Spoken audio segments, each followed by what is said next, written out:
This is your place for all things Grand Rapids Griffins and all things Toledo Walleye. This is the Hockeytown West Podcast with your host, Brandon Cook and Nick Harrington. Welcome to the Hockeytown West Podcast, your source for everything Toledo Walleye and Grand Rapids Griffins hockey. I am one of your hosts, Brandon. And I'm Nick. And I'm Travis. And we are back with another episode, and yes, another interview, but this one is different. It's probably the only time we've ever been able to talk to somebody in transition in the organization from one team in the organization to the other that's not moving up to the NHL. It's Tyler Spezia going back to the Toledo Walleye, which I, again, don't want to toot my own horn, but I said that should happen, so he gets all the playing time the guy deserves. But we got to interview him in the middle of this transition, and what a fun interview it was. We hope the fans enjoy it. It was really good to get to know him, and we're just happy to see Spezia playing in the organization still, back where his pro career started with his buddy Brandon Hawkins. They're going to absolutely tear it up this year. But before we jump into this interview, we do have some updates to share. We actually have a couple of Griffins updates that'll sneak its way into a Toledo Walleye episode, where a few of the players from last season who hadn't signed yet finally started to make a little bit of moves here. So we have Michael Hutchinson, goaltender from last year, signing a PTO with the New Jersey Devils, and then Matt Luff signing a PTO with the Florida Panthers. So I want to get your guys' thoughts on this. Let's go to Nick first. So I'm surprised about Hutch going to New Jersey. I thought he would be closer to home. I know his wife, they did a news article about his wife this past season. She runs a bakery up in Winnipeg, right up in there in Manitoba. So I just thought maybe he'd just try to sneak back in closer to home so he could be closer to his wife. So I find it a little odd to go to New Jersey, but everybody, the goalies are voodoo, right? So he's got to find a place to go. And glad he was able to do it a little bit before training camp and the preseason game, so he could get a little bit settled in there. So I love that move. And then Matt Luff, glad to see that he gets another shot with an NHL team. So I'm happy about that. And we'll be following him, I'm sure. Yeah, obviously PTOs don't guarantee anything. And when you're in the position you're in, you take anything that's coming your way. And like we saw Hutch sign 1 week before the season started last year. So I guess it makes sense to just take whatever offers are out there. And hopefully they can go out there and find themselves a spot. They deserve to still be playing hockey if they want to. They're all extremely talented. But Travis, what are your thoughts on it?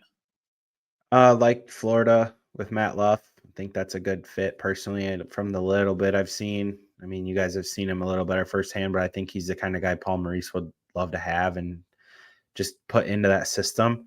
And then Hutchinson, I mean, Jersey used like 7 goalies last year at one point. So it kind of makes sense. I mean, hey, I know they went and got Jake Allen at the deadline and then got Markstrom. His name's not Jake, so that'll be interesting.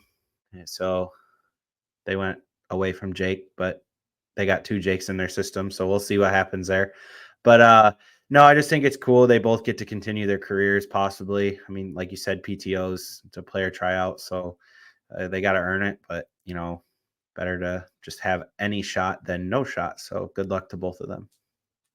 Yeah, I second that. Good luck to them. And you got to remember, Hutch played NHL games last season. Like, people might forget that. He did play NHL games. So anything is possible, especially when an NHL team rifles through 7 goalies. So it's going to be something to watch. And then the Toledo Walleye came around the corner and surprised us with another signing. We thought after the Spezia one, we'd be quiet for a minute here. But nope, they signed another defenseman, which puts us at a high number of defensemen right after trading a defenseman. So, Travis, help us make sense of this one.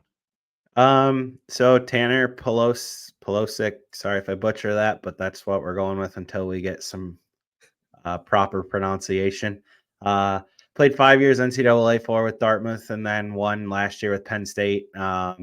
Career in the NCAA, 129 games played, 15 goals, 67 assists, 82 points total for 0.64 points per game, which is a pretty good number for a defenseman. I mean, clearly another puck-moving defenseman, which Toledo's always kind of looked for in the defenseman, be able to move the puck, get the puck to your playmakers. That first pass so important, right? And he's shown that he can maneuver with the puck. But it also shows what Pat kind of told us. He didn't want to be behind this year on defensemen. So they're at 9D right now. They were at 9D last week, and then they made the trade for Griffin Ness. So they bring in another defenseman to kind of replace what left, and then give you some competition for some bottom pair roles. Yeah, like, you were telling us off air, Gordy Meyer getting signed randomly in the middle of the season for a game just so they needed a bodies. As a fan, you don't want to see that when you're thinking championship run, like, right? We know ECHL is built different, but you want to have depth there. And then you just said it as well, it creates some competition there. We know the top four is pretty much set, but that bottom pairing there, you're going to get the best out of each player each night because there's three guys behind them that can come take that role and fill that in. So I like the competition we're creating. I like depth there. That just makes me feel more safe as a fan. And I don't know. He seems to have some good skill there. His numbers in the NCAA don't lie. He can move the puck well, and he can get it on net too. So I'm excited to see what this kid can bring. One last thing on him that I just thought of. He came from Penn State. Andrew Sturtz coached at Penn State last year, former Walleye. So that could have been him, making a phone call saying, hey, got a guy turning pro. Might fit what you guys are trying to do. So I don't know that happened, but I wouldn't rule out that it didn't. Good call out. I like that. Yeah. So do we have enough people in Toledo now as like for a full roster? Well, we still don't have a goaltender. That's true. Even though there's like 30 of them in the organization, we don't have assigned goaltenders yet. Okay. Forwards? I think we need at least two more. I got that actually right here. So the way I have it right now, they still would need at least one forward to put four lines together, which you can now do in the ECHL. I have a hot take. I know why we have so many defensemen. So we're moving Jalen Smerrick to forward. I highly doubt that.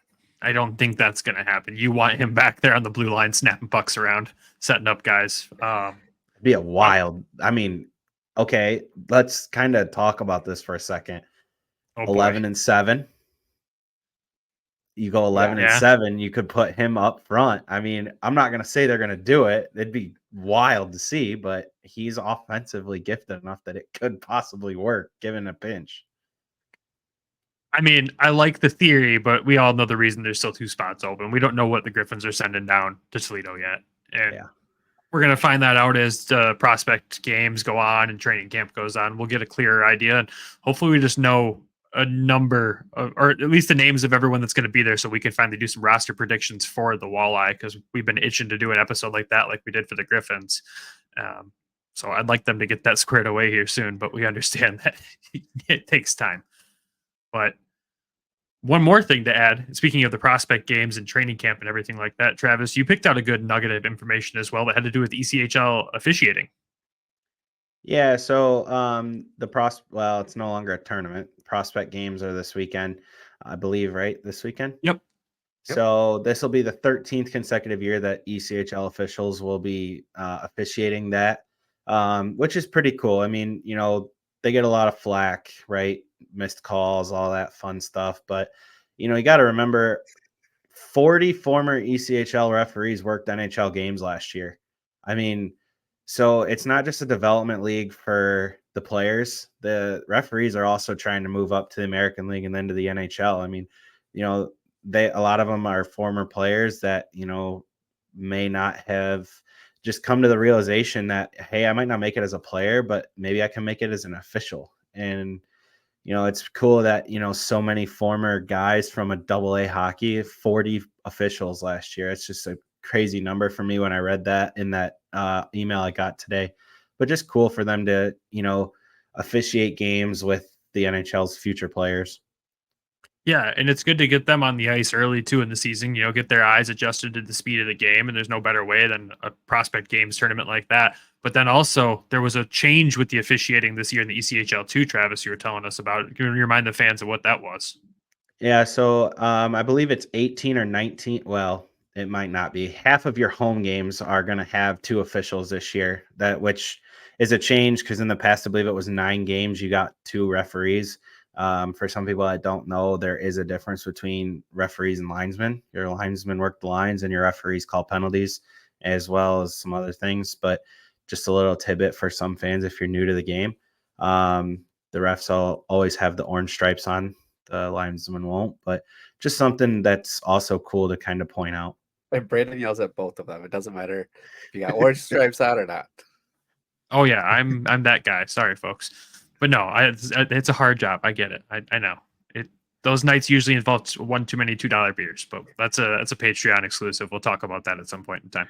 But no, it is good. Like I do like that rule. It blew my mind the first time I went to my first ECHL game, and I was like, there's only one ref out there. Like these guys play just as fast as the American leaguers do, and sometimes rougher and tougher. And you got one guy out there to control all these and catch these calls. Good luck, bud. No wonder they get heckled so much in the ECHL because it's one set of eyes, not two. I couldn't believe it. It opened up a whole new door of respect to the ECHL officiating because especially watching the games between like Toledo and Kalamazoo, some of those got rough. And I was like, this is a lot for one guy to handle. Yeah, and you generally see the same guy like over and over and over and over because, you know, it travel, right? You got to have refs and the travel costs add up. So I think they try to keep the guys in a region or guys that live in a specific area. They will work a rotation. But yeah, it's just, you know, it gives them something to shoot for, right? Like just because you're an official doesn't mean you can't make it to the biggest level of hockey there is, which is the NHL. So just a cool thing that I thought, you know, we should throw into this. I like that. It's a good little tidbit right before this interview here. So thank you for finding that, sir. But with that, I think it's time to throw it over to Tyler Spezia. But first, we'll hit an ad break. And when we come back, we'll get to sit down and talk with Tyler about all these upcoming changes and a whole bunch of fun stuff. So enjoy the interview. NFL Week 1 is here, and a new season means new ways to get in on the action at DraftKings Sportsbook, an official sports betting partner of the NFL. Ready to place your first bet? Try betting on something simple like picking a player to score a touchdown. Currently, you got Amon-Ra St. Brown at plus 700 to score 2+ touchdowns. Ready to do a touchdown dance of your own? Score big with DraftKings Sportsbook, the best place to bet touchdowns. Download the DraftKings Sportsbook app and use code THEN. That's code THEN for new customers to get $250 in bonus bets when you bet just $5 and get 1 month of NFL Plus premium on us. Only on DraftKings. The crown is yours. Problem? Call 1-800-GAMBLER or visit www.1800gambler.net. In New York, call 877-8-HOPE-NY or text HOPE-NY 467369. In Connecticut, help available for problem gambling. Call 888-789-7777 or visit ccpg.org. Please play responsibly. On behalf of Will Casino and Resort in Kansas, 21 plus age varies by jurisdiction. Void in Ontario. Bonus bets expire 168 hours after issuance. cdkng.com/football for eligibility and deposit restrictions, terms, and responsible gaming resources. And welcome back, everyone. We have a special guest today who spent the last 5 seasons with the Grand Rapids Griffins, but announced last week he's headed back to where his pro career started, rejoining the Toledo Walleye for this coming season. Boys, please welcome Tyler Spezia to the show. Tyler, thank you, man, for coming on. How the heck are you? I'm doing well. It's been a long summer, but I'm glad I got everything figured out. But more importantly, thanks for having me on. Yeah, thank you for coming on. How, besides the craziness, which we'll get to, how has the off season been for you? You at least playing a lot of golf? Probably too much golf. I think my clubs are tired now. There's nothing wrong lots with of that. golf, lots of pickleball. I'm still in Grand Rapids actually, so I play with pickleball with Dids and Shiner a lot. So we do that after skate. But yeah, golf, pickleball, and that's about it. Pickleball. I still haven't gotten into that one. Everyone tells me I need to try it. I just haven't given it a shot. It's fun. It's kind of like, I don't know, life-size ping pong in a way. It's fun. That's a good way to put it. So let's dive into the latest news, right? The elephant in the room. You're heading back to Toledo to play for the Walleye this season. How excited are you? I'm fired up. Toledo has always, kind of had a special place in my heart. I signed there out of college with no expectation of what my career was going to, turn into. So I always will respect Toledo, and I followed them along very closely the last, 5 seasons. Have a lot of friends down there, and what I like most about Toledo is it's close to my family, and more people are involved in the hockey part of it. So it's, for me, it was an easy choice. Obviously a tough one. You're still hoping that you find something out there, and some things did come along, but I thought the fit in Toledo was too good to pass up on. How much convincing did it take for Brandon Hawkins to convince you to come back? Very, very quick conversation. Him and I grew up together. I know you guys probably saw that photo on Twitter. I've known him since I was 5 years old. Talked to him just about every day. He's a little bit harder to get a hold of these days with his, his added part of his family. So, but other than that, it was easy. I think that's a huge reason why I decided to come back. I've known him forever. We haven't got to play with each other in a while, but I basically, learned the game with him. So I'm excited to be there with him and play and hopefully be on the assisted side of some of these goals I see. Yeah, I just saw his highlights again the other day. I think the Walleye shared it. I was just like, these shots again. Like I'm excited to see what he pulls out of his bag this year for the season. So There's not much he can't do that wouldn't surprise me. I've seen it all. Whether we're just messing around on open ice or what have you, I've seen him do some crazy things, and I'm not surprised at all when I see some of the highlights that I see. you guys have been good buddies for a while. You have any crazy fun stories that you could share of Hawkins that we could ask him? Because we're gonna have him back on the show here in the next few weeks. Yeah, I got a couple. I mean, everyone knows his shot is basically a weapon, right? So, we were playing roller hockey, and the other team was not too fond of our antics. I think we were beating them pretty good, and their bench was getting pretty loud, and instead of slashing a guy or, grabbing a guy, he decided to fire a puck in their bench as hard as he could on purpose. And unfortunately, there was a cement wall behind the bench. It hit off the back wall and actually hit their coach right in the side of the head. He was okay, but yeah, it was that was the first time I was like, this guy literally has a weapon for a shot. He just sounds crazy. It sounds like a page right out of McSorley right there from what we've heard about him. We just got the same story basically. Yes, they're on Monday. Yeah, like I know everyone that knows him knows he's a great kid, and he didn't mean any harm by that. I think it was more about him sending these guys a message, and then ultimately, I think the coach was just standing in a bad spot. I don't know. I bet he felt terrible afterwards too. Yeah, it was like no Hawk. And I got one more story. This kid, we were playing, and this kid pulled off the Michigan in the game, which was, I thought at that point was pretty cool. Hawk did not think so. And he told the kid at the face-off, well, he broke the kid's stick in half, and the kid went to the bench, grabbed another stick right on the opening draw, broke the kid's stick in half again, and then he went and grabbed his third stick, and Hawk put that in two pieces as well. So the kid did the Michigan, but he lost 3 sticks. So I don't know if that trade-off is great, but that was when we were younger, growing up. We didn't know any better. That was back in the time where you didn't see it often. So when you saw it, it was almost disrespectful. And I think, Hawk got the better of that one for sure. It's an expensive goal. Yeah, it is. But I think he made it right with the kid. I'm pretty sure he gave the kid a stick or two. That's how he is. He felt really bad, but in the moment, obviously saw red there. I'm surprised we haven't seen him pull that off yet. Well, honestly. He kind of did it. Yeah, that's true. Across the crease on his backhand. I was going to say that one's even crazier than the Michigan, like the one that he pulled against. I think it was Fort Wayne. The backhand. Yeah, that at top speed, that's ridiculous. Insane. I do want to go back a little bit in your career here and talk about the college days. So you played at Bowling Green. What was that experience like for you? It was great. I had no expectation. For me, being in Detroit, I drive down 75 all the time wherever we were going vacation and what have you. And for me, it was always that truck stop college I passed on the way to Florida. I didn't know anything about it. I saw it from the highway. And then I had a kid from my high school named Bobby Shea, played pro for a long time, played in Fort Wayne, played in the American League a little bit. He played there, and he was good buddies with my brother. And that's where I really got to learn about Bowling Green. And then I was playing in the USHL in Dubuque, and then I got sent to North American League Port Huron, and BG was there watching one of my teammates who was committed there. And I didn't even have a name bar on my jersey. I just got there, I had no name bar.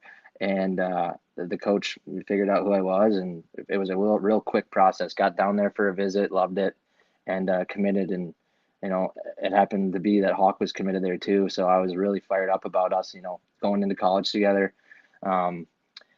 And then the hockey was great. Our first 2 years, we were really, actually all of my 4 years were really good. But our first 2 years, we had a really good team. And, it sucked losing Hawk. But obviously, circumstances, all that stuff happens. It's a little bit out of, my control. Obviously, hated to see him leave, just knowing the player that he was and the person and the friend that I was losing at school.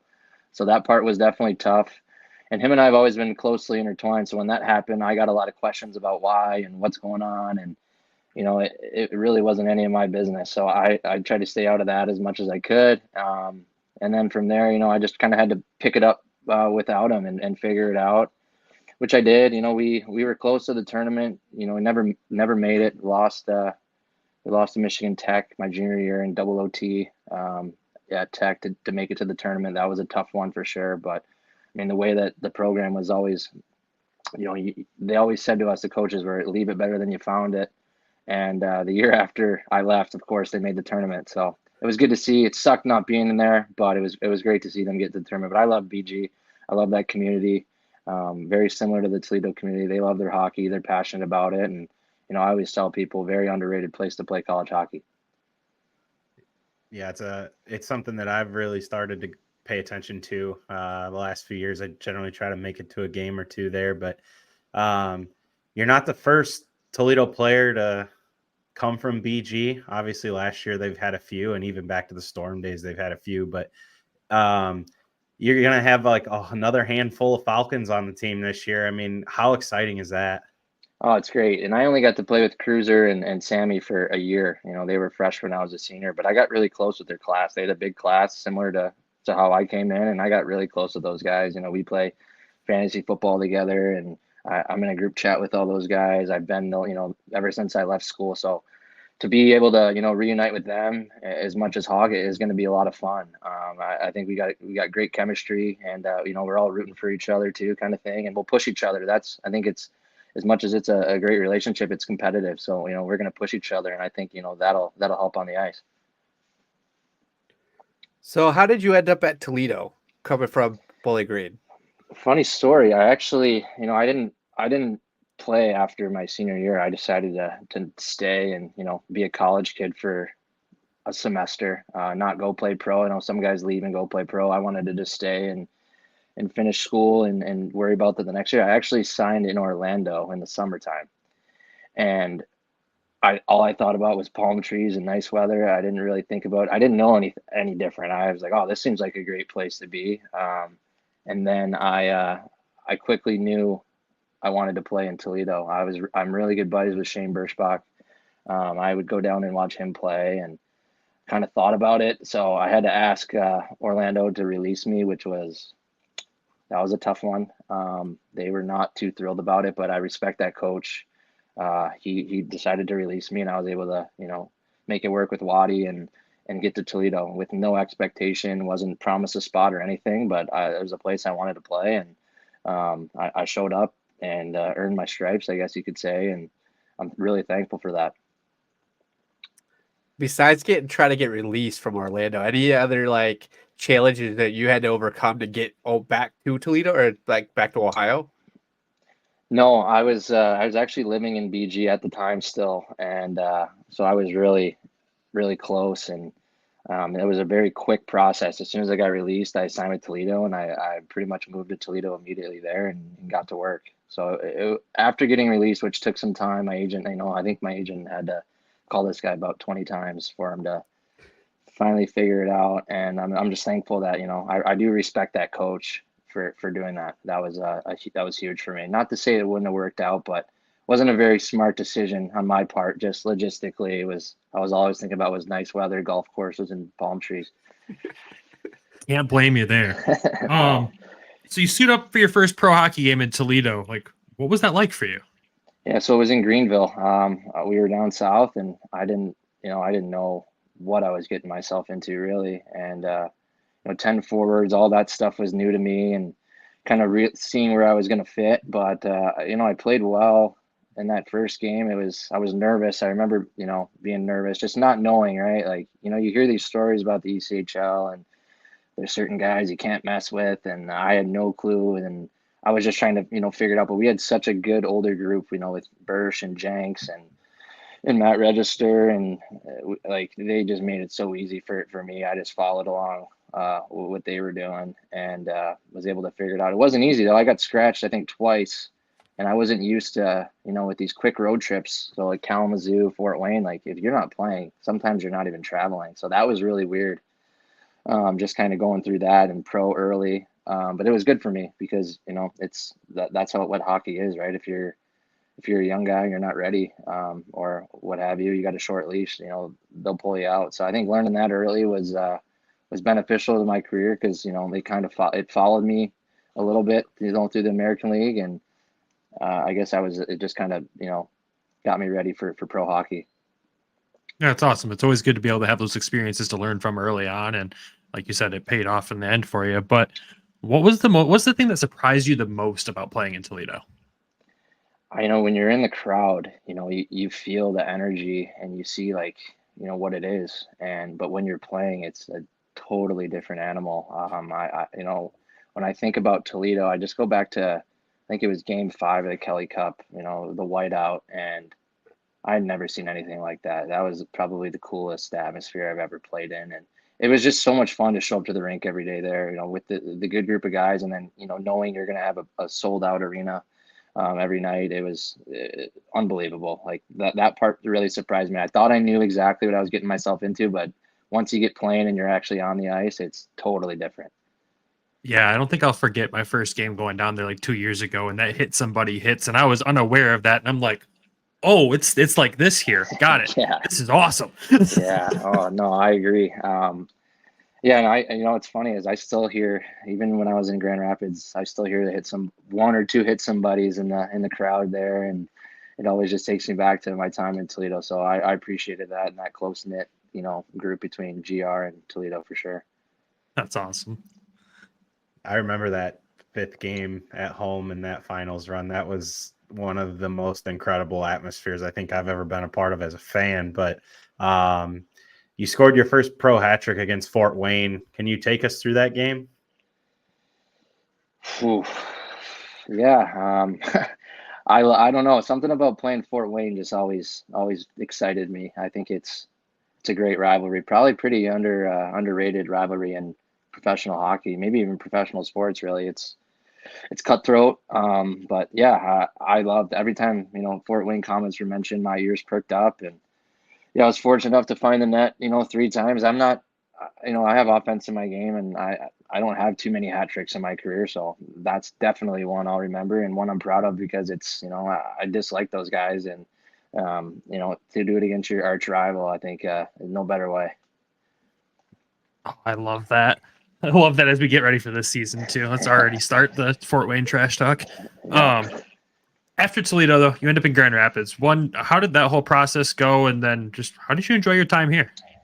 Yeah, so it was crazy. We were playing in Fort Wayne again, and it was a game where we didn't play our best and we were losing. And I think I scored a goal with like 8 seconds left to tie it.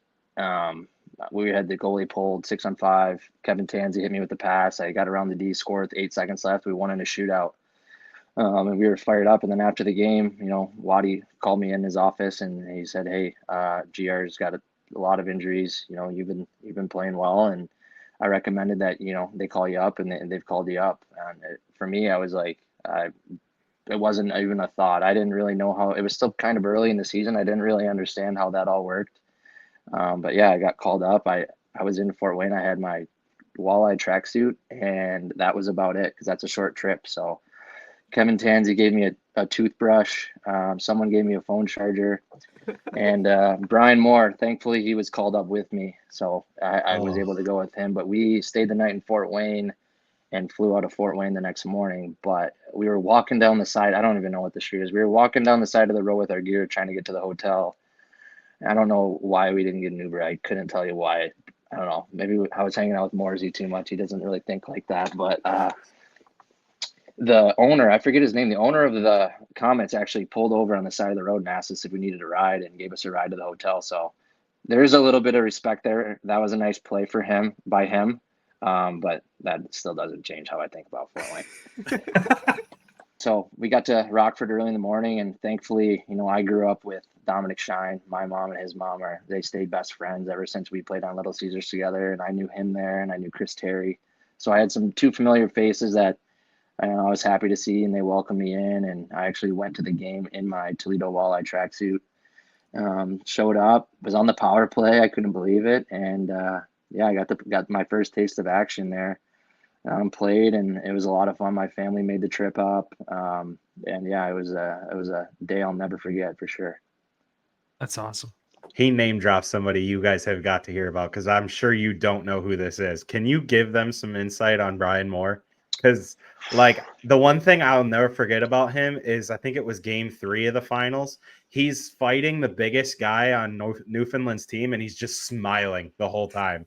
Like, Yeah, he's one of my favorite teammates. Just had your back at any times. Me being a smaller guy, and if I got hit before I even knew I got hit, Brian was already fighting somebody. So he was great to have on your team. And then I don't think he got enough credit for his skill. Like, he was a great player, but he kept it very, very interesting off the ice. Always up to something.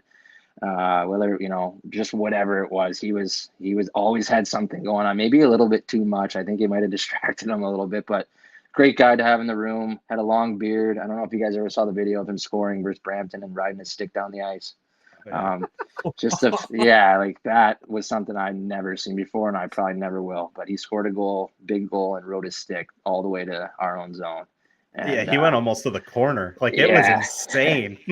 He's going like this the whole way down the ice. I was like, as excited as I was cringing at the same time. But that's just who he was. He was very self-aware, did not care, and I think he fed into the Toledo fan base very well. They loved him. I want to talk about your first goal. First goal was against Manitoba Moose. How was that? Like, walk us through that. It was a pretty bad goal looking back at it now. But yeah, I mean, I was bad. I had energy. I was fired up. I was trying to, earn a job. So I had a lot of energy. I think that was one of probably my best games I've ever played in the American League. Just had my legs, didn't get tired. But anyways, got a puck along the wall and in full speed, and, got wide and just put one on net from a bad angle, almost near the boards, and somehow got the goalie 5-hole. And I didn't really know it went in, but when it did, I was fired up. That was a cool moment for sure. All the guys were excited for me, and to score your first AHL goal in your second game, I think that was that for me was pretty cool. I was gonna say, it was pretty early in your career over here at GR.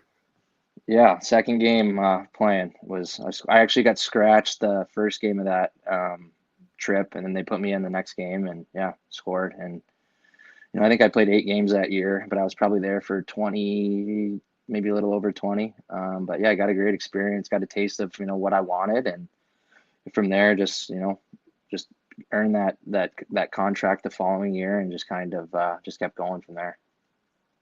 That was a weird year too for Grand Rapids. Injuries galore, all sorts of things. It was a strange one. It definitely was. Great team though. A lot of older guys.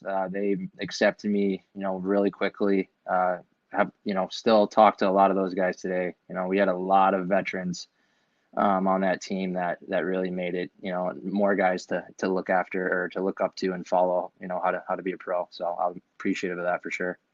Oh yeah. Now, what's been your favorite part about playing in Grand Rapids?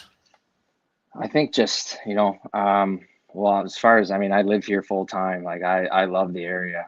I'm being 2 hours. I'm from Detroit, so 2 hours away. You drive an hour or 45 minutes in Detroit area, it feels like you haven't left anything. Out here, I'm 30 minutes. I'm on a sand dune by the water. I think the terrain's cool. The golf's great, but the fans they're awesome. They're passionate. They'll tell you how it is. Big building, weekend games will be packed. You're playing for an historic franchise. And I think the coolest thing for me, growing up a Red Wings fan, just realizing, I'm playing on the Griffins. I used to watch Griffins games with my dad growing up when they had the teal unis, and, never once thought in a million years that I'd be playing there. Because I don't know if you guys know my route. My route is not traditional at all. The way kind of how I made it, I played high school hockey just to play for fun. And then, I was pretty good. So I was like, all right, I'll play AAA. I played a year AAA after high school, and just kind of doors kept opening, and I just kind of kept going through them. Never once thought I'd get there. But once I got there, I think in that first game during the national anthem, it was kind of like wow, this is legit. Like, I'm playing, Moritz Siders on this team, and you're seeing all these high-end prospects and draft picks and some guys who played long NHL careers that were on the team. And I was kind of just like, I never thought this would happen. And I think that part for me is cool, just being able to play for your hometown, your favorite team as a kid. That's such awesome. You did it the hard way too. That's the crazy part. And that's such a cool story that you'll have forever. For sure. Yeah. Nothing easy over here. I have to ask, you bring up Moritz Seider. Do you have any funny stories while you played with him while he was here? Oh, Mo's a great kid. You know, he came in and you would have never thought he was a rookie.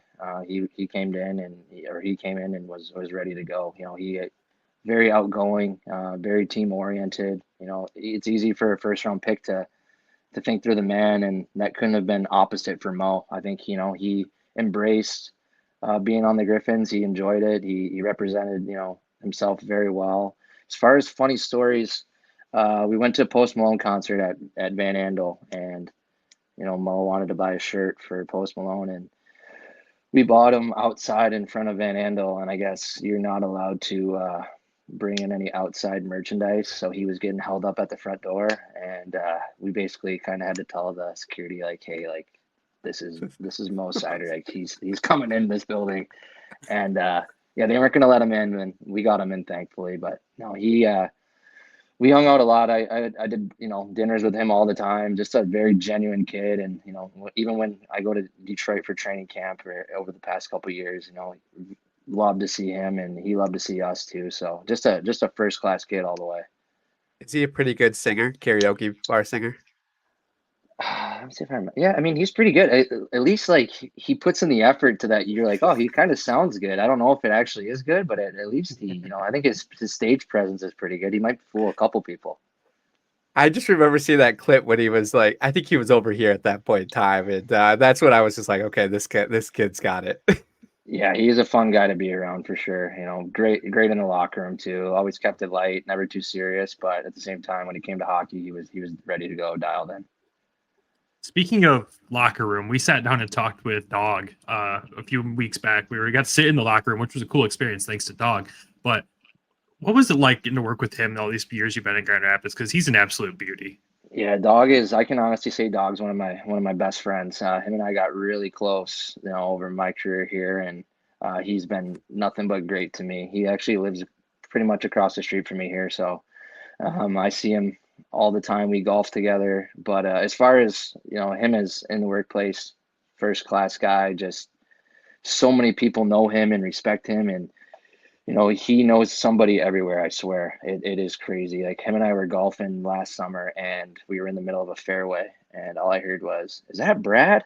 And it came from a house, and it happened to be the cleaning lady of the house knew him and came outside and talked to him. Like that's just how I explain Dog. Like he knows somebody everywhere, very well connected, and exactly like if you need anything, you know, that's the guy you go to. It doesn't even have to be hockey related. He knows somebody that can do anything in this town. So, for example, you know, your car broke down or whatever, he's got somebody for you. So, you know, he's one of my favorite people I've ever met playing hockey, and hopefully can get up. I know the Walleye have a game that day, but I'm still trying to get up here for that 2000th game. That'll be special. Yeah, that's going to be a big one. I'm glad to see the team's doing some stuff for him too. He deserves it. He's an incredible person. Yeah, he definitely deserves it. He's a funny guy, man. And I always tell him you should go on TikTok, because if you see him, you're never going to expect that voice that comes out of that body. You know, that's what He did ask us to alter it, and I told him no, we no, couldn't. that's him. People would think we interviewed AI, you know. So yeah, I've been trying to get him on TikTok. I told him he'd be viral if people saw him and then heard his voice for sure. We had a good time with him. I'll throw this in. When I had that interview on, my wife was like, he kind of sounds like Phil Kessel. A little bit, actually. Yeah, he does actually. No, but Dog is he just came up with little games in the room. Like we'll just be going out for practice or getting ready. He'll throw his hat down in the middle of the room and say, "All right, throw your hangers, closest to the hat wins." And we would just do little things like that all the time. He just really good in the room, kept it, you know, very light, and he also has got a lot of hockey knowledge too. Kind of a guy that would you know, pull people aside or pull myself aside and talk hockey and, you know, give advice. So it's not just equipment with him. It's a lot more, which I respect. That's a really cool thing that he does for his players. Oh yeah, we know he gloated when he told Ammo some tips, and then Yzerman comes around the corner and tells Ammo the exact same thing, and he's like, "Yeah, see, I know my stuff." Yep, he'll be the first one to tell you that was all me too. Oh man! So in your time with the Griffins, you see a coaching change from Ben Simon to Dan Watson. I mean, you're probably sad to see a coach leave, but at the same time, were you excited to have Waddy?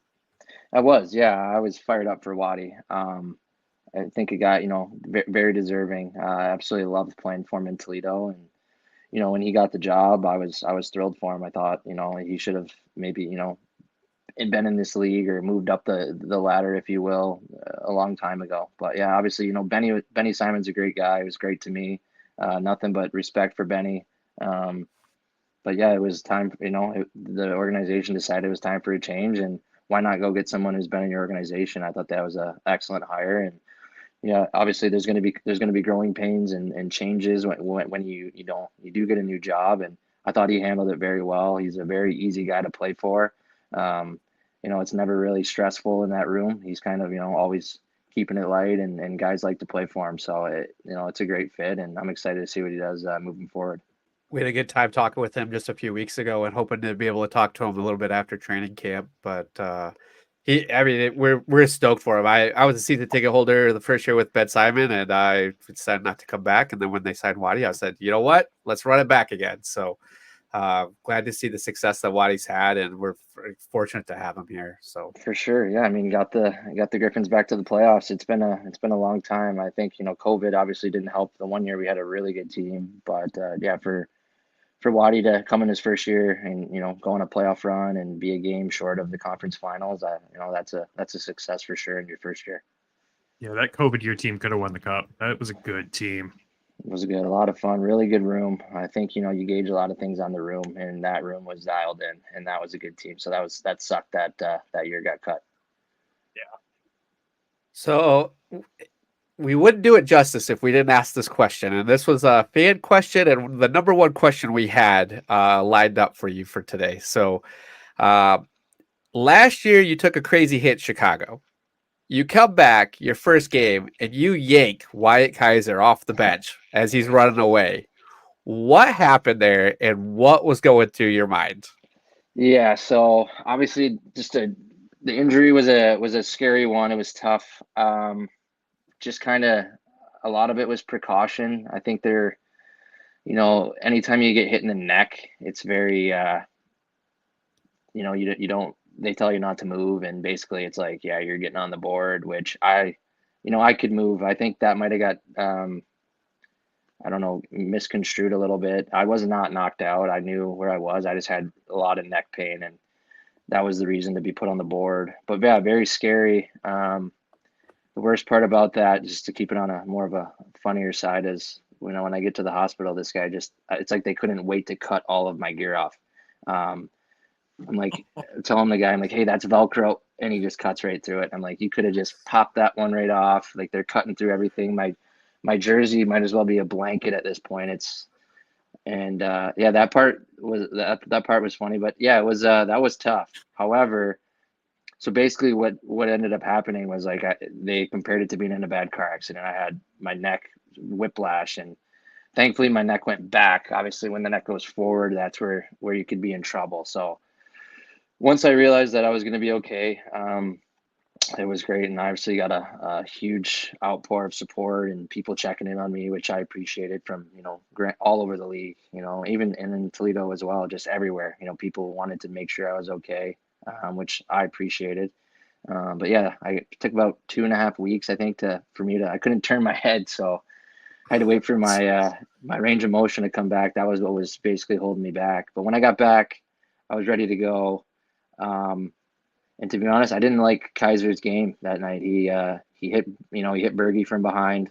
He hit a couple other guys. And then when I went to hit him, he cross-checked me in the for the forearm or the bicep here. And I still might have a bruise from that cross check. That thing, I had a football sized bruise on that arm for a long time, but I was pretty sure that him and I were going to fight. I was ready to fight, and he hopped on the bench after I had my gloves off. And I don't know why or what, but I said in my head, I'm like, you're not going anywhere. Get back out here. And I did not think it was going to turn into what it was. People had fun with it in social media, and then obviously being so close from an injury, people were kind of the athletic training staff was like, let's probably not do that. But yeah, I just didn't like what he was doing out there that game. I thought he was taking runs at guys, and thought you should have to answer the bell. Not that this is a huge bell over here to answer, but I was ready to go. I mean, speaking for someone who was in attendance that night, thank you. Because, yeah, we don't like his game either. That was an ugly game from him. I think, but, yeah. That He was a I pest think all season. a good player, really, I think he's a good player. He can skate. He is a good player, but just that night, I didn't like the hit on Berger and no call. Obviously Bergey's one of our top players, if not our top player. And, you want to step in for those guys when maybe they don't feel like they can defend themselves. But yeah, I was ready to go, and he got on the bench, and I thought at the time I was like, oh, I'm gonna get a 10-minute, or I'm gonna get ejected here. I just pulled this guy off the bench, but thankfully, just got the roughing penalty, got back out there, and I asked him again, and he said no, and yeah, we moved on there. Yeah, I was shocked you didn't get anything more either, but I'm glad you didn't. Yeah, I tried. I really tried. I feel like at that point you got to almost fight, right? Like we were about to, and I pulled you off the bench. So I think it's probably we should probably do something. You yanking him off the bench was like the funniest moment of the season last year for a lot of people. So we're like, what was going on here? So we had to ask. No, I appreciate that question. I got a lot of people sending me that clip, and it was funny kind of how it got out there so fast. And I think that's just the world we live in today. Something happens, and next thing you know, it's circulating. And yeah, that was a funny one to explain to my buddies. And yeah, I don't know. I saw red. I guess I'll say that. Learn something from Brian Moore. That is a Moore type play. I think he'd be proud if he saw that. I'm sure he did, but yeah, he'd be proud. Yeah, I think for a while on the podcast computer here, the background was you pulling him off the bench and Simon punching Cruikshank in the face in the Toasters game. Oh yeah. That was another good one. Yeah, I was fired up for Simon. I thought that was he's a big guy, and that was another guy who good player, but was playing a little. That whole game was, and that whole weekend was a bloodbath. That felt like playoff hockey. That was even when we went to Belleville, those two games. They that's a physical team. Obviously, you got Boko out there ripping around, so anything could kind of happen at any moment. And yeah, that was I think a lot of us talked after that series, like if we had to play these guys all year like this, I don't know if we'd have any players left. Yeah, they're rough. They're tough. Yeah, they are tough, and just played a hard-nosed game. But I was pumped to see Simon defend himself, and that was cool. I know the fans loved it, and it was cool to see a little bit of a bite to him that night. It's probably the second loudest that building was all season. That and the playoff game where Berge almost had a hat trick. I agree. Yeah, almost. Yeah, but real close. Had it for a second. Marco, he got his stick on it, I guess. I don't know. You've been a part of some deep playoff runs, especially with Toledo, the 2019 Kelly Cup Finals. What were some of your favorite memories from those high stake games? It was that was a lot of fun. I think, just here we go back to Fort Wayne again, but I think that series against Fort Wayne where we just gave them everything they could handle. It was a tough team all year, but when it came to playoff time, we beat them in 5, and I think we had one game was like 7-1, and that part was great. The Cincinnati series, Bursch with a huge goal. That was a team we kind of struggled with all year. We would beat them, lose to them. That series could have gone either way. We played a weird format that year because of the, similar. I know Toledo played a weird format last year with Kansas City, but we played one similar to that. So it was a little bit of a weird series, but winning that one, I think going to Tulsa, I want to say when we won that, we might be the first ever flight from Tulsa, Oklahoma to St. John's in Newfoundland. I don't know if anyone's ever made that trip before, and we chartered a plane from Oklahoma to Newfoundland. And I think just realizing you're in the finals, and that was such a fun team and a good team, and we did come up short. I really do believe that was the team that should have won. We had a couple overtime games that could have went either way, a bad call in one of them. So I think about that stuff. And for me, that was another big reason for the move back to Toledo. I think, you got a fan base in a city starving for a championship that deserves it. And, going back and being on a good team and hopefully, recreate that run, but be on the right side of it was a huge thought that I had going forward when I was deciding, where to play. And that's what I want to do. I want to bring a championship to Toledo. I think that would be crazy. I couldn't even imagine what that would be like. But yeah, that's the goal and the focus for sure. Didn't you guys you flew out to Tulsa for one game and then you came back. You had to come back to Toledo, and then you won and went back out there. Didn't you guys like no, we're driving back out this time? Wasn't We didn't. that Oh, did we happen? drive? I think there was I bad s- weather or something, maybe too, where we did we drive that whole trip? I don't even remember if we did. I We swore at did. one We did point I go read, twice.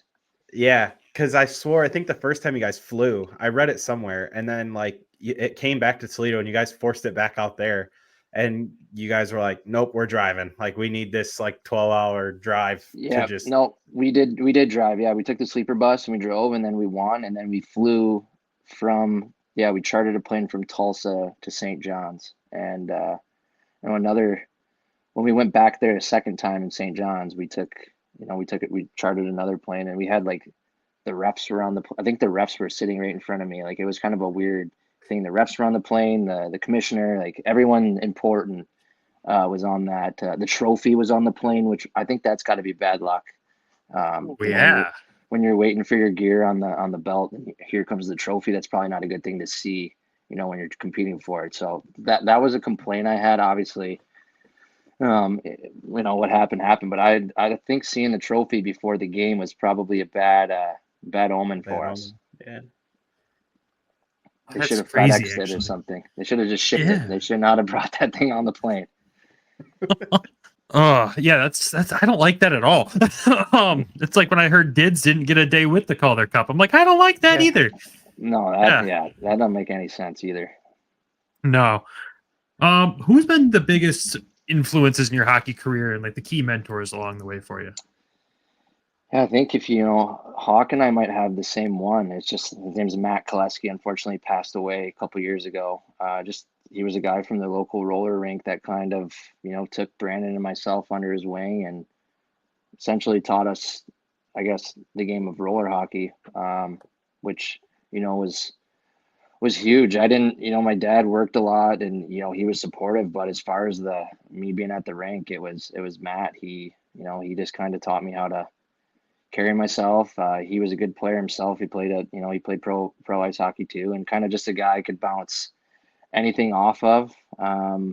Another guy would be my first AAA coach. Name's Jeff Helmuth. He was tough. I was like 12 years old and I had to show up and be ready to go and practice. Like practices were tough. He demanded like perfection almost, which is, it's tough to be perfect, but I think I learned how to practice. I think that was a huge part. Something I carried away with me up the ranks and through college was just, being good in practice. I think that kind of gets, in a pro season, it's practices, they shorten up and they get quick, but, you got to be ready to dial that in, whatever it takes, however long it is. And I think learning how to practice, which was a huge thing from Jeff, with my family, they just have supported me every which way. Never really, my mom she only cared about effort. That was it. And my parents only cared about effort. Other than that, I didn't get the X's and O's talk with them ever. It was basically, figure that part out yourself, but we're only going to have an issue if you're not working hard. And I think for anyone that's watched me play, I think, I carry that with me. I think that's got to be a reason why I got here is just, just work ethic alone. I think has got me, pretty far. So definitely my parents and those two guys for sure. And the rest of my family just, supporting me, whatever decision I made. They've never once tried to influence any decision. When I let them know about, potentially going back to the ECHL in Toledo, they were fired up. Whereas, some parents might ask, oh, well, why are you doing that? But no, they were fired up. So I think just allowing me to grow up on my own but also, holding me to a high standard as far as work ethic was huge for my development and my career. Yeah, that's awesome. We can definitely see that work ethic translates into your game too. Like that's really cool. That's a good story. It's a huge part of it. Was there anybody from the Griffins that you were able to, or even in Toledo that you were able to mentor? Yeah, so Toledo was tough because I was a rookie. So I was looking for the mentor, and I had plenty of them around that room. We got Hensick that year, was another guy who, like Hawk, like I idolized him when I was growing up. He played at Michigan. I'm a huge Michigan fan. I used to watch him play all the time. So when I got to play with him and then play on his line, the second year I played with him and Kessner, and I was like, this is unbelievable. And And then in Grand Rapids, I took probably the last 3 or 4 years, like these, you got a lot of kids that don't know, much, like for me, I got to go to college and kind of figure that part out on my own. Some of these guys, this is essentially not their college, but this is their growing period where, they may not know how to do the dishes or do laundry or whatever it has you. But yeah, like especially guys like Albert Johansson, really close friends with me, sat next to me in the room. A guy that I've talked to and I still talk to all the time, and he asked me for advice. But yeah, I try to look out for those young guys. I know it's not easy, definitely not easy coming in young. But yeah, that's something I've enjoyed is stepping in and trying to lead the way for these guys. Not even on the ice, off the ice, whatever they needed. I befriended a lot of the younger guys and looked out for them. Ammo would be another one. Ammo's an awesome kid. I got to play with him, a lot this past year, and just another guy that I'll talk to a long time, and I'm hoping he does what he should do this year and can break through in this league because he's a great player. But yeah, I've really embraced those that role of mentoring the young guys. Something I enjoy for sure. I was gonna ask about Ammo because you guys played together quite a bit, and we've had him on the show quite a bit too. So just kind of where wanted to know if that would translated off the ice as well for you guys. Oh yeah, yep. He would ask me questions all the time, and for me, when I first got in the league, a guy that I tried to model myself after, as far as when you're playing with a younger kid, is Colin Campbell. He was so easy to play with, over communicated, talked a lot. Just tried to keep it, as easy as possible for me when I was playing with him. I try to do the same thing, with a guy like Ammo with speed. I like that because, I'm a skater as well. So someone that I could play, we could play at the same speed and pace. And, but yeah, I just basically, he would ask me questions, but I would never, if he came back to the bench, I would never tell him like, hey, don't do that. Like, I'm going to let him figure it out on his own. And then just, kind of see where I fit in with that. But yeah, just, he's a great kid, man. He actually, I don't know if you guys saw what he shaved his head. So he's looking tough now. I think that's a big step into this year. I think a shaved head was going to do him wonders. Yeah, it shocked us. Yeah. Yeah, exactly. It was strange, but yeah. He looks good. He FaceTimed me off Matt Luff's phone one night, and I was like, oh my gosh, that's Ammo. I had no clue who it was. That's kind of how that's how I found out he shaved his head. So that part, I was like, I had to like squint into my phone and figure out if that was Ammo or not. There's love with the Clippers. Yeah, literally. Yeah, no, that's so funny. No, he looks good. I'll tell him that again if he's watching or if he watches this. Ammo, you're looking good, buddy. There we go. Yeah, I liked his reasoning behind it too. And you guys on the ice together, you guys clicked right away. So you can definitely tell the chemistry and the mentorship that you're doing with him. It worked. It translated. And yeah, you guys were fun to watch together on the ice. Yeah, he's a good player. Rookie year is not easy, and he found that out, and yeah, he'll be better served for it, moving forward in his career for sure. Yeah. You obviously make the decision to come back to Toledo. Obviously, you and so many others have unfinished business there. You were so close in 19, and a couple of the other guys in like 22, I believe it was, or 23. But is that kind of what also brought you back, was unfinished business? For sure. It's, when I would come down for a playoff game or, whatever it was, just being in that building, the first thing I think about was we came up short. So a little bit of a sour taste in my mouth as far as that goes. But yeah, I followed closely along the year they lost to Florida. I was pulling for a lot of those guys. And yeah, that's, like I said, that's a city that, and a fan base and a community that is over, they deserve it more. It's due time, and I think we got a really strong group. Obviously, it's a lot has to go right for you to get in those situations. You got to stay healthy. You got to be playing your best hockey at the right time, and that's the focus. That'll be the focus from the first day of training camp is, playoff exit. Early playoff exit isn't acceptable. Like, the standard here is to win a championship. You got championship qualities everywhere around this place. So the only thing it's missing is an actual championship, and I think we got the group to do it. So we could confidently say that it wasn't Brandon Hawkins bringing you back to Toledo. Definitely played a part in it. I'm not going to sit here and say Small that. part. Obviously, anytime I got a chance to go back and play with Hawk, I think like I was telling Coach Mickish the other day, we just have a natural chemistry, and it started developing when we were 5 years old, and it stayed the same through a lot of years here, and 26 years it's been the exact same, and I'm really excited to get on the ice with them and watch him play, and hopefully help him even have a better year. And those individual awards are great, don't get me wrong, but I think if you asked him what he would rather have, he'd say championship. So that'll be our focus. Hopefully him and I can lead that charge. See, Nick only wants to give him some smack talk there because when I went down to the end of season party this year, Hawk made me record a video of him calling Nick a phony for not being there. So that video got one from the golf course too. Yeah, we did. That's what I can. I was gonna say, I think I saw that video, him making that video, and I was like, "Who are you talking to right now like that?" But now it makes sense. Unfortunately, that's how Hawk is. Oh, we love it. Yeah, that's his personality, and if he ever changed, I think we'd all be pretty mad about that. Yeah, he's good people, man. Well, to put a bow on this episode for you, what I want to do is give you the floor here. One, to say any final thoughts to the Griffins fans that you've got to play in front of over the last 5 seasons, and then, of course, what you have to say to the Toledo fans heading into this season. So the floor is yours. Yeah, I appreciate that.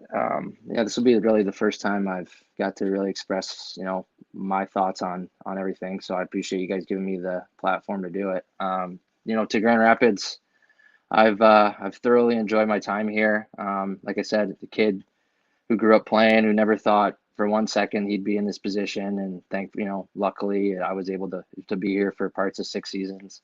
I appreciate the community welcoming me in with open arms and making me feel at home and welcome, and all the fans I got to meet along the way.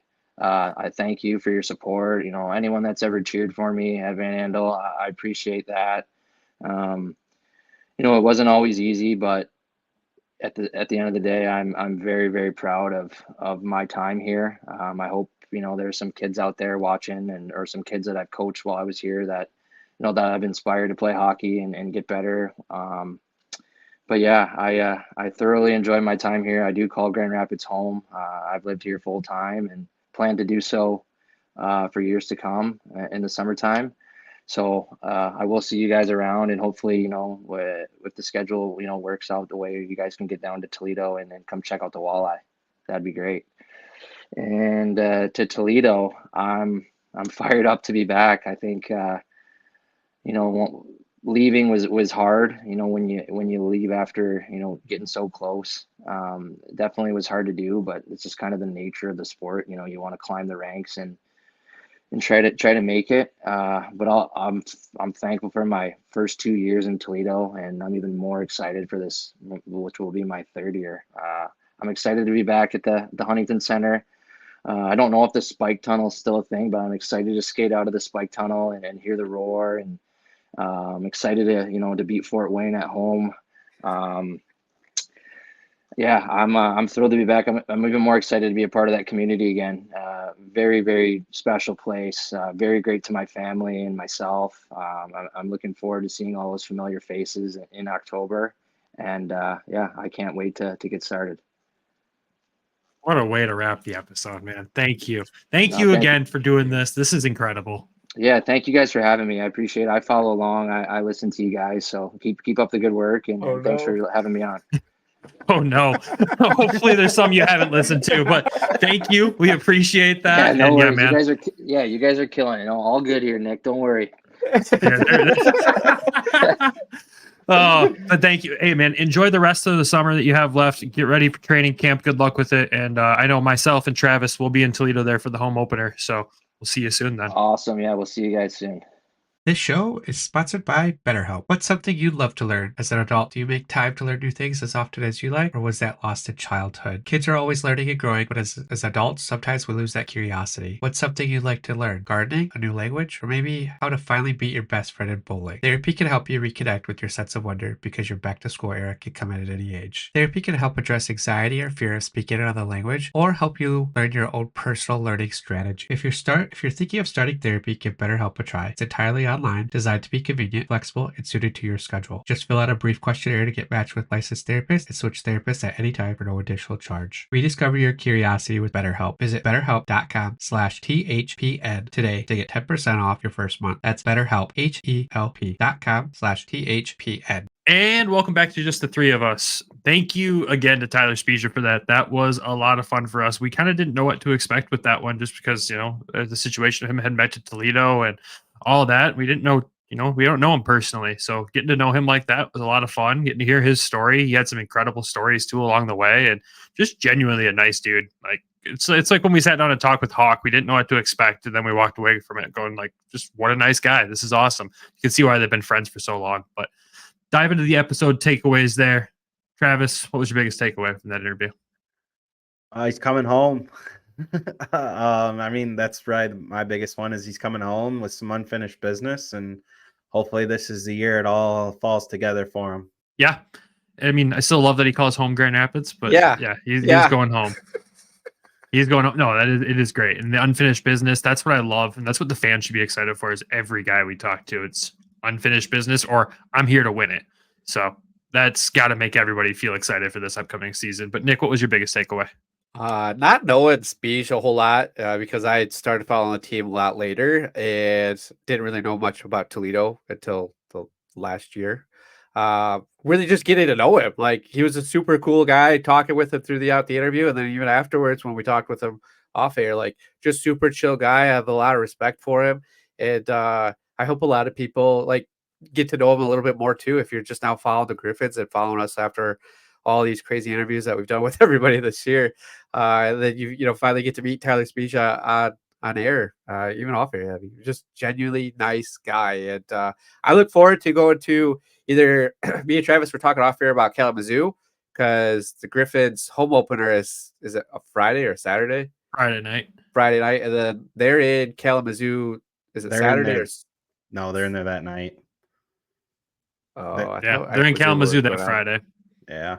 Oh, well, that sucks. All right, well, we'll go down and see him at Kalamazoo at some point, and then I'm going to see him at Toledo because there is an honorary game. We're going to a lot more Toledo games this year for sure with my crazy work schedule. So I'm excited. I'm just super excited to see him play and get that opportunity down in Toledo that he deserves to get that playing time. So. Yeah, it will be fun to see him get to play more. And like we said in the interview, or maybe it was after, I don't remember. I just can't wait to see what the power play totals are with Jalen Smerrick snapping the puck to Tyler Spezia or Brandon Hawkins on that power play. Good Lord. It's going to be absolutely insane. So who knows what we got to put a free chili count in the episodes. We might have to. I'm going to need you to keep track of that all season, Travis. It's your job this year. Sounds good. But yeah, just a genuinely nice guy, like you said, Nick. I didn't know him personally. He's been here for a while. I've watched him play for a while, but you can tell with how he plays, his work ethic is crazy good, and he goes out there and gives it all. And you could easily get that vibe through his interview there. And just a nice person. He loved playing here. He loved the fans, loves his teammates, and it has been fun watching him mentor some of those younger guys, like he talked about, like Amadeus and everyone else. So this is it was a fun interview. So thank you again to Tyler. For taking time as he heads down to Toledo here. We are excited to see you at the home opener. At least myself and Travis are. Hopefully we can get Nick down there at some point in time after that, but we are very excited to see what happens there. Nick, I saw that. You didn't see nothing. He'll be on vacation. He don't care. Oh yeah, I'm in Mexico. That's why. I was like, why can't I go? Oh yeah, I'll be in Mexico. So there's no way I can swing that. Probably be a double video from Spezia and Hawkins coming to you from that guy. I just add them to the collection. I should get permission to post those videos on Patreon. I'll send them one back from Mexico. I think we're doing like a safari or something too. So like there'll be a lion in the background and me. So I'll send it to him or send it to you guys to get to him. I can't imagine how that could go wrong. But anyways, I think it's a good place to wrap up this episode. Again, thank you to Speech. Thank you, boys, for doing this interview. We've had a crazy recording schedule, so I appreciate you guys jumping in here and getting this done. Thank you to our sponsors, Everything Hockey. Head over to everythinghockey.com. Use code WEST to save a few bucks off your order. And, of course, our network sponsors, DraftKings and BetterHelp, and the Hockey Podcast Network itself for being amazing hosts to us. Everybody, we still have a few more to go. We still have a few more episodes to go with the interviews. And you know what the best part is? There's going to be a lot of outtakes and bloopers from either setting up those interviews or the interviews themselves that end up on Patreon. Head over to patreon.com/Hockeytown West Podcast. Make sure you're subscribed there. It is free for the whole month of September. We do have some people that already joined, and those people are Lori and Alan. So thank you. Thank you guys. We appreciate the support. It is the best way to support the show. So make sure you head over on there. Check it out. Like we said, it's free. Just see what we're going to bring to the table. I know we're probably going to record another Patreon exclusive episode here shortly and get some more content out there. And I know Nick's going to rub a Michigan football game in my face based on the first recording. So with that, though, thank you everyone for tuning in. Have a fantastic week. And as always, go Griffins, go Walleye. Love you. Bye. Thank you for tuning in to the Hockeytown West Podcast. Be sure to check us out on Twitter at HockeytownWPod and your host, Nick at GR Hockey Guy and Brandon at Brandon GR Hockey.